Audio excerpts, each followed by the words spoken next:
Hey guys, what's going on? Jeb here, and in today's video, we are going to be talking about Ethereum and Cardano. Both of these cryptocurrencies have been in downtrends over the last week, and now they are entering an inverse head and shoulder pattern, and that means that these two markets might be in the process of bottoming out. In this video, we're going to be discussing where the market is, where the market looks like it's going, and I'm going to be giving you guys some price predictions on where I think these cryptocurrencies are going next. If you enjoyed today's video, make sure to hit that like button and subscribe to the channel, but without much further ado, guys, let's go ahead and dive right on into it.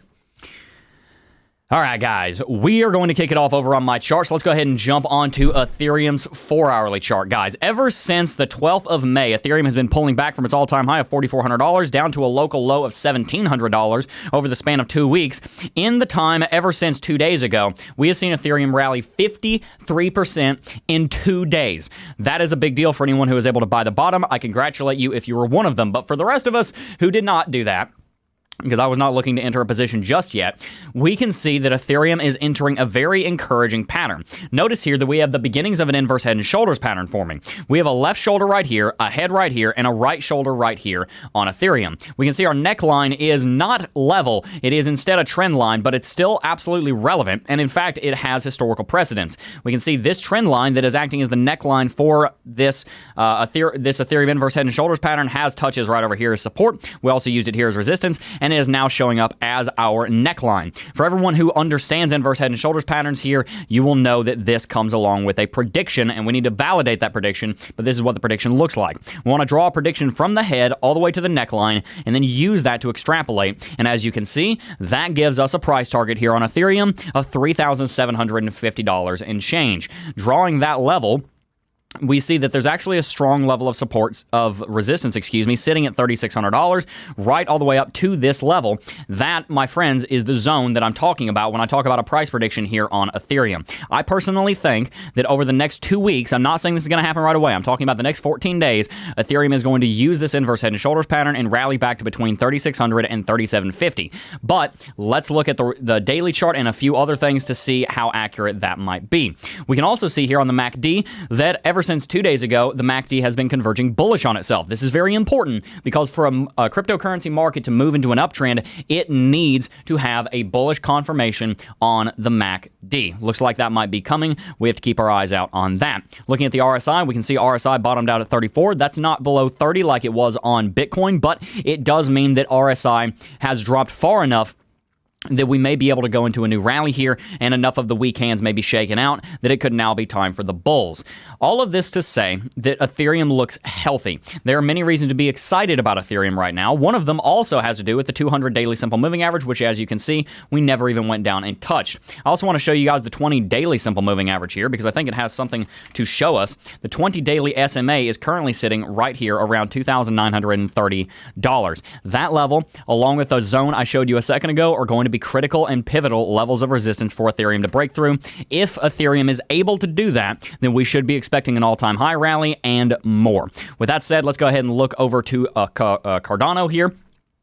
On Cardano's 4-hourly chart, we're seeing something very, very similar. Guys, these charts look almost identical, but I do want to show you a few things on Cardano that don't show up on Ethereum. We can see that we have an inverse head and shoulders pattern forming here as well. You guys can see that we have a slanted neckline just like this. You guys can see that we're able to do a price target just like this that gives us a $2.30 target on Cardano, so we can set that as our level of resistance, and we also have a level of resistance sitting here at $2. These are not close enough to call a zone, so I'm not going to, but we do have a level of resistance at $2. That's a big even. That's a mass psychological level of resistance. We talk about mass psychological levels of support and resistance over here in CT2A in this video, mass psychology.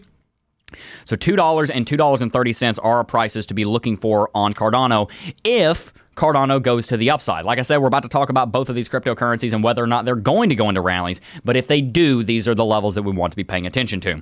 Looking at the RSI and the MACD, we can see the same thing is true for Cardano as was for Ethereum. The Cardano MACD is currently converging bullish on itself. RSI only pulled down to 42. It didn't pull down very far, but it did pull far enough back that we may have been able to shake out many of the weak hands like we've seen happen on Bitcoin and Ethereum. The thing I want to see happen with both of these cryptocurrencies is I want to see strong green green volume candles. That's really what I'm looking for here, guys. I want to see something like this taking place, where we have a bullish engulfing candlestick, where we have long lower shadows. Those are all bullish signs on these markets. We need a few more days for the market to really start letting the pieces fall. I used the analogy this morning, talking about how whenever there is a chessboard and you throw the chessboard up in the air and you're letting the pieces fall and they're all in midair and they're coming down and they're rolling around on the floor, it's really hard to play chess in that environment. Right now, it's really hard to make profitable trades and accurate predictions on this market because so much is in flux. So we need to be waiting and seeing if Bitcoin, Cardano, and Ethereum are going to finally let those chess pieces fall, and then we can start putting them into place. Here's your big takeaway. These two cryptocurrency markets are primed and ready for rallies, and if they do go into rallies, I've just shown you where they probably will rally to, and we need to be paying attention to see if there's any kind of bullish momentum. We want to be looking for long lower shadows. That indicates the bulls are taking charge. We want to see large green volume candlesticks. We want to see bullish MACD crosses. We want to see TD sequential reset, which is something that has happened on these charts as well, and many other things, such as getting above certain moving averages that I've left out in this video for the sake of time. You can find out more about this in the Cryptocurrency Technical Analysis Academy if you would like. If you sign up with the link in the description box down below, you're going to be getting access to a fantastic course where over the course of 36 videos and nearly 12 hours of content, I'm going to teach you everything I know about technical analysis. That link is in the description box down below. By the way, for anyone who wants any assistance trading and is looking for a great indicator pack, we have a fantastic indicator pack. I'll show you right now. Actually, it's called Lux Algo. The link is in the description as well. This is what it is, and as you can see, it gives you fantastic buy and sell signals. We can actually bring it up here on Cardano, and you'll notice it's very accurate. This is a great indicator pack, one that I do recommend. You can check it out with the link in the description box down below. Anyway, guys, that's going to wrap out the video here, but before we go, I do just first want to thank each and every single last one of you for watching, as always, and I will see you guys in the next video. Peace. Oh, I got